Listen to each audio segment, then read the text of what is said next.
le shiur dédié pour la Refoua Shlema, la guérison complète et rapide de Karine Batmari. On me demande un peu de parler de Olam Haba. C'est écrit Olam Haba, personne n'a vu à part Hachem ce qui attend ceux qui ont droit à Olam Haba. Attends, qu'est-ce que c'est que Olam Haba? Le monde à venir, littéralement. En fait, il y a deux définitions. En gros, celle du Rambam Maïmonide et son école, et celle du Ramban Nachmanide et son école. Pour Maïmonide, le Olam Haba, c'est le monde qui est après la vie. Après la vie, on quitte un monde de vie mauvais, un monde de vie petit, pour rentrer dans un monde de vie très très grand. Qu'est-ce qu'il y a là-bas? On appelle ça le paradis. En parenthèse, le paradis, c'est un mot qui vient de l'hébreu pardes. Pardes, c'est un jardin, d'accord? Alors, c'est pas un jardin comme on s'imagine, tu vas, tu as des belles musiques, des bons parfums, des bons fruits, et puis et les marboules pensent qu'il y a aussi des bonnes femmes qui se baladent là-bas comme ça, d'accord? Alors, on parle maintenant de la connaissance d'Hachem. C'est ça. On n'a plus de corps, on n'a que notre neshama, nous, mais sans le corps, donc le corps il est fini. Et avec le fini, je ne peux pas maintenant voir et appréhender et connaître l'infini, très très peu. Mais une fois qu'on n'a plus les limites du corps, alors on a une union avec l'infini. C'est la chose la plus bonne qu'il puisse y avoir, parce que cet infini, Hachem, béni soit-il, il a créé tous les plaisirs de ce monde. Et il me dit, tous les plaisirs réunis que tu auras depuis le début de la création jusqu'à la fin, de toute l'humanité, de tout le monde, tu mets tout ça dans une seringue, tic, tu donnes, c'est pas un shoot de la dernière drogue à la mode, d'accord? C'est un shoot d'Hachem, du shit kasher, quelqu'un m'avait dit une fois, du shit kasher, d'accord? Mais d'une amplitude plus grande que tous les plaisirs réunis de toute l'humanité, de tous les temps, ensemble. Ça, c'est rien par rapport au Olam Haba. Pourquoi? Parce que tous ces plaisirs sont dans le fini, et là, tu es dans l'infini. Et que tout le monde sait qu'un million de milliards par rapport à l'infini, ça vaut rien. Ça, c'est la définition du Rambam, qui est vraie. Elle n'est pas fausse. Nachmanide, aussi, il a raison. Les deux sont d'accord que les deux réalités existent. Mais comment est-ce qu'on appelle cela? Alors, le Rambam Maïmonide, lui dit, le paradis qui est après la mort, le monde des morts, mal comme ça, d'accord, c'est Olam Haba. Et le Ramban parle d'autre chose. Quand on décède, après 120 ans, il y a, enfin, nous on décédera pas B'ezrat Hashem, parce que Mashiach reviendra, il y aura très métier. Mais, Chas Shalom, ceux qui vont décéder jusque dans un mois, grand maximum, B'ezrat Hashem, 2 mois pour être gentil, on ne décède pas tout à coup.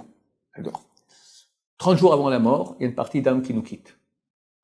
Ensuite, à la mort, ce qu'on appelle la mort, il y a une autre partie qui nous quitte. Ensuite, quand on enterre, il y a une autre partie qui nous quitte. Ensuite, après 7 jours, 3 jours, 7 jours, 1 mois, 12 mois. Ça correspond aux périodes de deuil. 3 jours de pleurs, 7 jours de deuil, 1 mois de deuil moindre et 12 mois pour les membres, les fils du défunt. Pendant 12 mois, il faut écouter la musique, etc. Au bout de 12 mois, toutes les parties d'âme ont quitté le corps, sont parties. Il reste qu'une chose qu'on appelle Havla de Garmé. Havla de Garmé, ça veut dire la chaleur des os. Il reste une petite partie d'âme la plus basse sur les os, qui reste pour l'éternité, jusqu'à Tretametim, jusqu'à la résurrection des morts. Qu'est-ce qui va à la résurrection des morts?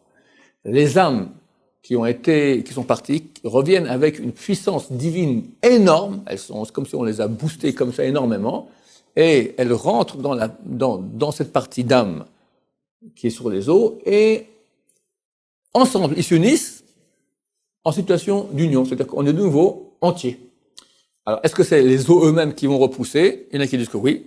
Il y en a qui disent que non. On aura un corps de lumière, mais c'est un corps. C'est pas l'âme qui revient. C'est un corps de lumière, le même corps qu'avait le premier homme avant le péché originel. Dieu lui a dit après, il lui a fait des habits de peau.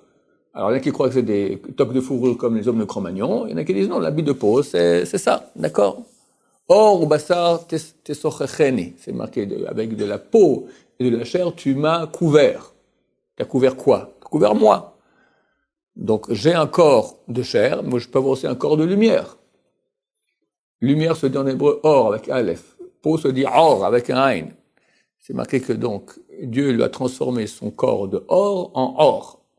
Et à la résurrection des morts, les corps vont se relever, mais les corps avec un corps de lumière, de or, avec Aleph.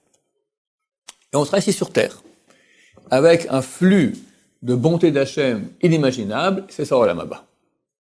Donc, et Maïmonide reconnaît que ça existe, résurrection des morts, et Narmanide reconnaît que ça existe, le paradis qui est après le monde des morts. Les deux, simplement, ont des définitions du mot Olam Haba, qu'est-ce que c'est?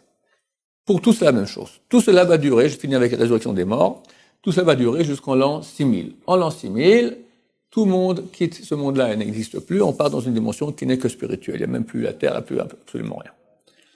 Le Zohar, il dit que ce processus de résurrection des morts va commencer 40 ans après le dévoilement du Messie. Et va durer jusqu'à l'an 6000. Chacun au niveau de sa pureté, de la sainteté, au bout d'un moment, il va quitter son... Alors, nous qui sommes encore vivants, d'accord, on n'est pas dans la tombe à Hashem, alors à un moment, on va quitter notre enveloppe de chair et recevoir une enveloppe de lumière.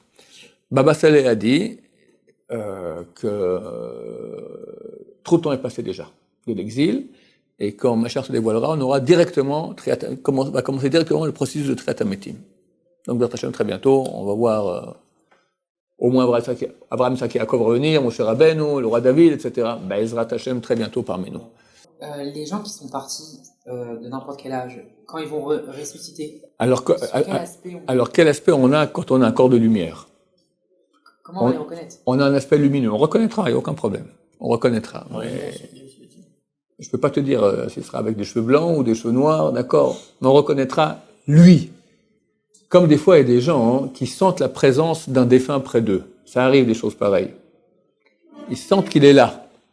Des fois, les âmes viennent, d'accord, ça arrive. Alors, ni le voient, ni rien du tout, mais ils sentent la présence, d'accord. Bon, ça sera comme ça, en beaucoup plus clair. Là, c'est vaguement, on sent, d'accord, ça sera très très clair. Excuse-moi, on aura des corps de lumière, mais on aura aussi les yeux qui permettront de voir un corps de lumière. Parce que si on se voit pas, on se voit plus, c'est un peu embêtant. Oui. Ouais, j'ai lu que dans Olam Haba, quand on n'a pas assez de votes, en tout cas, on sera jaloux comme un feu brûlant de la place de notre prochain. Ouais. Comment ça, c'est compatible avec le fait d'un truc de plaisir absolu et de béatitude et tout? Ouais. C'est écrit que dans Olam Haba, chaque tzaddik est brûlé par la choupa, pour le mariage, la fête qu'on fait au tzaddik qui est voisin avec lui, qui est un peu plus. Ah, c'est une bonne question. J'imagine que notre façon de nous de comprendre l'Olam Haba est tout à fait incompatible avec l'Olam Haba, d'accord? Alors, d'un côté, c'est béatitude, d'un côté, je vais t'expliquer. Ta question provient du fait que nous, on a en nous une jalousie, une concurrence. Il y a moi, il y a lui. Ça n'existe pas, ça, dans l'Olam Haba. Parce que dans l'Olam Haba, toutes les neshamot du peuple d'Israël font un. Donc, lui, il est plus haut. J'ai pas de jalousie. Simplement, il est plus haut, il voit mieux.